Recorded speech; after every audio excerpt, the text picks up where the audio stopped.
E aí, bem-vindos a mais um vídeo. E hoje vamos analisar o capítulo 138. 138, porque o anterior que a gente analisou foi o 137. Então vamos pro 138 acompanhar a saga da conversa entre o Monarca das Sombras e do Monarca dos Gigantes. E aí, o que será que aconteceu nesse capítulo? Vamos acompanhar?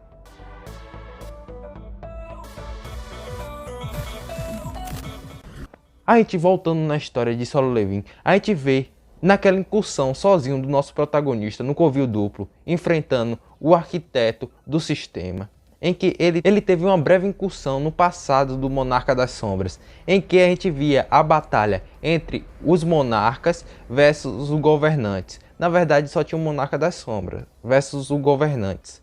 Assim entramos no nosso capítulo 138. Tive que contextualizar um pouquinho para a gente ter mais ou menos noção do que vai se passar durante esse capítulo 138 de Solo Leveling. Logo no início do capítulo 138 temos a conversa entre o monarca dos gigantes ainda amarrado e o monarca das sombras, o nosso protagonista, naquela pergunta em que ele questiona por que os governantes estão mandando aqueles monstros, aquelas outras espécies para o mundo. Isso o monarca dos gigantes já deixa bem claro que é para uma guerra, como ele falou posteriormente, pois eles estão se preparando para uma nova guerra entre os governantes e os monarcas. O nosso monarca do gigante já deixa o questionamento. Eu já não te expliquei que é devido a uma guerra que eles querem fazer, os governantes querem uma revanche versus os monarcas, e eles estão enviando esses monstros para a Terra para sim preparar um mundo para que aguente a guerra entre os governantes e os monarcas. Porém, nosso protagonista, Jin-Un, eu vou falar nosso protagonista que é mais fácil. O Jin-Un Jin-Un não vai sair. O nosso protagonista questiona: por que logo para o nosso mundo? Pois é simples, disse o monarca dos gigantes. Pois eles estão injetando mana nesse mundo para preparar o mundo para a guerra. Pois se os demônios são considerados desastre, a mana é considerada uma bênção. E esse pensamento não é somente entre os caçadores, mas sim entre todas as espécies. Pedra de mana, itens mágicos. Atualmente esses itens que produzem mana são muito valiosos em todos os mundos. E nisso o nosso monarca dos gigantes explica: quanto mais densa fica a concentração de mana, melhor é o campo de batalha entre esses dois grandes povos, entre os governantes e os monarcas. Pois a mana fortalece o mundo. E o plano deles é criar um mundo em que não seja destruído pela guerra. E nisso nosso protagonista chega à grande conclusão, que essa guerra é a revanche entre os governantes e os monarcas. Chega à grande conclusão que o mundo em que o nosso protagonista vive vai virar um caos, vai virar um grande inferno. A partir daí o nosso protagonista fica meio cético em relação ao monarca dos gigantes. Mas o monarca dos gigantes continua e fala que não há tempo, que quando os governantes souberem eles, o monarca dos gigantes e o monarca da sombra, estão fazendo um plano contra eles, eles não ficarão parados. E diz que o enviado dos governantes já deve estar vindo. Ou seja, deixando, entre aspas, assim, deixando no vento que era para soltá-lo logo. E nisso nosso protagonista pergunta: por que eles estão tão atrás de mim? A partir daí se dá a grande reviravolta desse capítulo, com o monarca dos gigantes questionando: você não sabe nada mesmo, hein?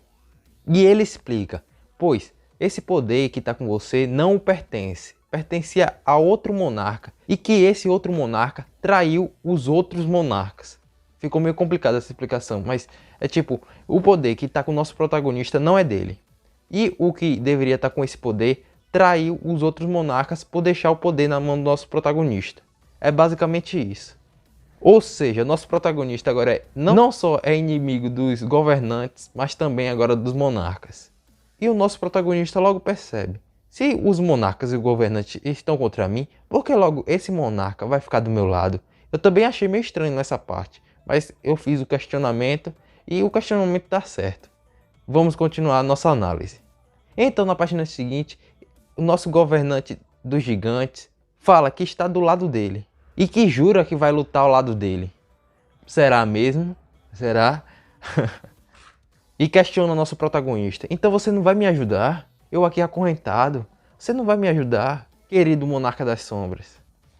Aí o nosso protagonista fica olhando assim, meio assim: o que será que esse cara quer de verdade? Já sabe, né? E o nosso protagonista questiona: se é pra você ficar do meu lado, por que você não vira logo uma sombra? E logo o monarca dos gigantes explica que ele é feito de um corpo ancestral, ou seja, quando ele morre, ele vira pó e não tem como se tornar sombra. Então nosso protagonista, já entendendo todo esse papo, já sabe o que está acontecendo, que há uma traição, meio que uma traição ali, pergunta meio triste, você não pode virar minha sombra? Aí o nosso monarca dos gigantes, fingindo enganar nosso protagonista. Já não basta eu te ajudar? Até parece, né? Nisso, o nosso protagonista, já arquitetando um plano, já entendendo, já decide quebrar uma das correntes, do lado esquerdo, ou do lado direito. Não sei, quebrou um dos lados da corrente. Em um último questionamento, pergunta, você vai ficar do meu lado mesmo, né? Aí o monarca dos gigantes responde, se você está me ajudando, claro que eu vou te ajudar. Esse é um acordo de verdade entre os dois monarcas, aceito pelo sistema. Para ver se o acordo de verdade é de verdade mesmo, nosso protagonista faz o seguinte questionamento.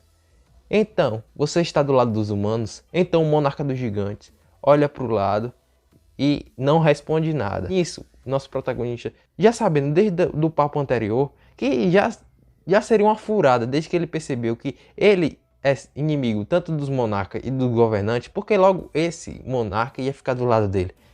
Muito estranho.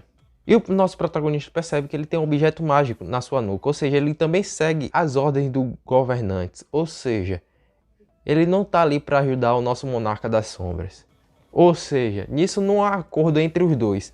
Assim começa uma batalha entre os dois. Uma batalha não, porque o nosso protagonista está solto e o outro só está com a mão solta. Então é um massacre mesmo.